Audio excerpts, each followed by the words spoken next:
বাণিজ্যমন্ত্রী বীর মুক্তিযোদ্ধা টিপু মুনশি এমপি বলেছেন, আওয়ামী লীগ সরকার সব সময় চিন্তা করে সাধারণ মানুষ, গরিব মানুষ ও তৃণমূল মানুষকে কিভাবে সাহায্য করা যায়।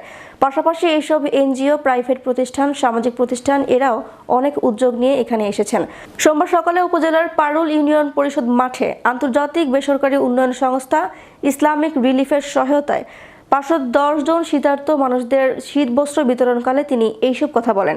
সংস্থার প্রকল্প কর্মকর্তা মঞ্জুরুল ইসলামের সঞ্চালনায় ও পারুল ইউনিয়ন চেয়ারম্যান তোফাজ্জল হোসেনের সভাপতিত্বে আরও উপস্থিত ছিলেন উপজেলা পরিষদের চেয়ারম্যান আবু নাসের শাহ মোহাম্মদ মাহবুবুর রহমান, উপজেলা নির্বাহী অফিসার শেখ শামসুল আরিফিন, এএসপি আশরাফুল আলম পলাশ, জেলা পরিষদের সদস্য আব্দুল হান্নান মিয়া, কল্যাণী ইউনিয়ন চেয়ারম্যান নূর আলম প্রমুখ।